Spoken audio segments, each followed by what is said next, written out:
Hello and welcome to Hamer Reviews. My name is Christopher Hamer and today we're reviewing the Nikon Z6. I've owned my Nikon Z6 for just over a year now, and in fact the camera's coming up to 2 years old, so it feels like a good time to look back and reflect to see whether it's still a good buy today or indeed whether you should be looking at alternatives.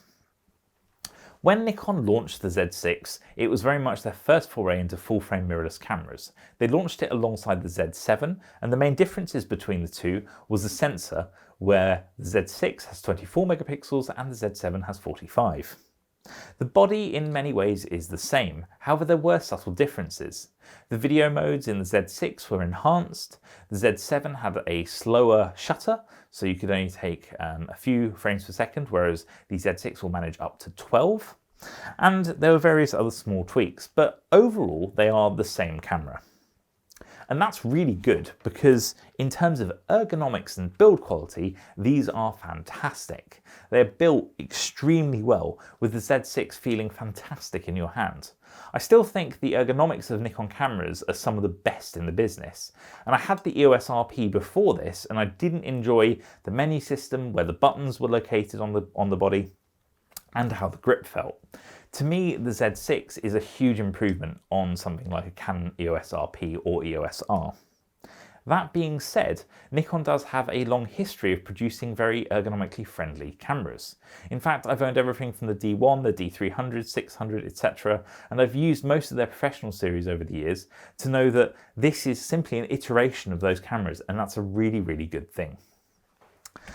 There are some very interesting features on the Nikon Z6, and the biggest one is the mount. For the first time, Nikon's moved away from the F mount and has introduced the Z mount.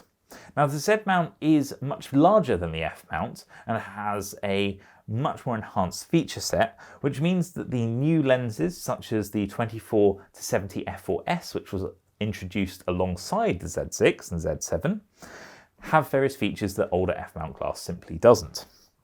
That being said, Nikon seemed to be cognizant of the fact that there are people out there that didn't want to be spending huge amounts of money on these new Z-mount lenses, which are significantly more expensive than their F-mount counterparts. So they introduced the F-to-Z adapter alongside the camera. I think this is a good move. The adapter does work well. It only functions completely properly with the AFS lenses that have the autofocus motor built into the lens, losing my words there.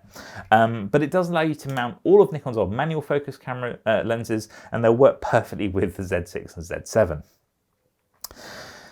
It does add a lot of distance though when you're using it, so especially if you're using it for long lenses such as a 70-200 2.8 or a 200-500 5.6, you're going to end up with a very long lens on the back of the camera, which may or may not put you off. Personally, I do find it sort of loses balance of some lenses, so the actual camera feels very lens front heavy, but it does still work, so that's fine. One of the controversies before we get into the real details was that when this launched there was a battery grip announced, and at the time it was delayed and then it launched like well over a year later, and it turned out it was just a battery grip and didn't have any features, and people were very put off by it. Personally, I really like it. I think it works fine, and I think there was a small amount of people that really made a lot of noise that put a lot of people off, but I'm going to do a separate review of that battery grip just to give you an idea of how good or bad it is, so you can make your own mind up. In terms of feature sets, so the cameras can do a lot. They can do video capture, and that's why I bought this. I had the Canon EOS RP, however, I was put off by the fact that there was a crop factor on the 4K video, which meant I couldn't get the look I wanted for these videos, which is kind of why I wanted a mirrorless camera. As a result, the Nikon Z6 was a much better choice because the full frame 4K video capture from the sensor is much better. You even have features such as ProRes RAW that you can have the cameras upgraded to by Nikon, which is a really cool feature, allows you to get much more dynamic range from the sensor, and having that kind of capability certainly gives Nikon an edge.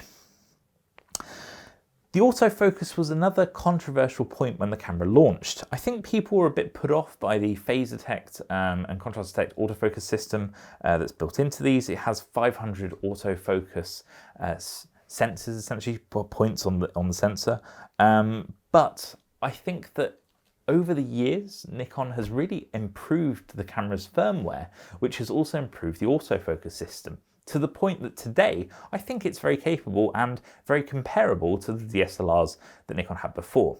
Perhaps not something like a D5 or a D6, but it will certainly keep up with the D600, D700, 800, etc. That sort of level of autofocus seems fine. One area you do lose out on is 3D tracking, which is essentially where you allow the camera to do the hard work to track moving birds, for instance, or planes, and that is something that this camera doesn't have in the same way. But personally, when I take nature photography, I usually prefer to choose the autofocus points myself and not let the camera do it all automatically, so I haven't really found an issue. In terms of autofocus speed, whether it's AFS lenses, so the f-mount lenses, or Nikon's Z-mount glass, they have been fantastically quick, so this camera certainly isn't slowing them down. Low light performance on this has been phenomenal. I just love how fast you can take photos at night because of the ISO capabilities. It's usable beyond 6400 ISO, which is mind-blowing to me, and equally it looks like perfect at ISO 800 as well, which is very rare for most DSLRs in my opinion, so I'm very pleased with the sensor in here. Equally, the EVF, so the electronic viewfinder, is very good. You look through it, it's almost like looking through a DSLR, which is strange because obviously there is no through the lens capability on this. So whatever Nikon did there was really good. I think the only ones that really give this a run for its money are the Sony cameras, and they arguably have more experience. So perhaps that's where the differences lay. But yeah, amazing work by Nikon in my opinion. The mode dial is also very interesting. You have the usual manual mode, aperture priority, shutter priority, program mode, and full auto mode, but you also have 3 custom user setting banks. Now that allows you to change the settings and save them into that profile. The really cool thing is you actually have a dedicated button on the back, or switch rather, to switch between photography mode and video mode. And those custom menu banks are actually linked to that. So you actually have 6, 3 for video and 3 photography modes. Very good, very useful. It means I can, for instance, save my nature profile, my cityscape profile, and my video profiles completely separately, and I don't need to keep on changing them back every time I use the camera. Just makes your life much easier. In terms of using it, the menu system for me is very simple and easy to use. I like the fact that you can press the info button and get information about settings. It's all very well thought out and works extremely well. Built-in connectivity is also great, both Wi-Fi and Bluetooth. I use SnapBridge, the app that Nikon makes available on iOS and Android, to use my phone as a remote viewfinder and remote capture device, and it works very well. Overall, that integration is great. One thing I like a little less is the screen on the back. The Canon EOS R and RP have fully articulating screens, so you can flip them out, move them around. I think the Sony does the same. And with this, you can simply tilt it one way and tilt it the other way, and that's it. There's no other capability there. It's a bit of a shame. I actually really miss fully articulating screens. I think they're very useful, and I hope that Nikon finds a way to integrate them in the future.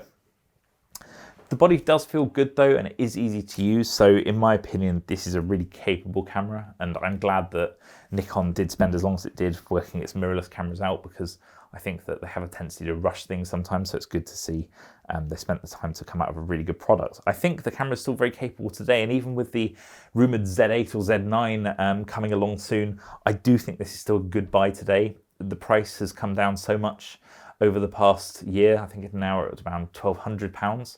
It's a very good deal, so certainly worth considering even now.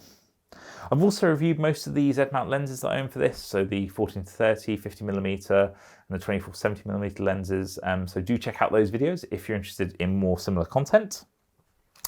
And I hope you found the review of this useful. If you have any questions, pop them in the comments. It'd be interesting to hear what you think about the Z6, whether you enjoyed it or whether you've encountered some of the problems that I mentioned.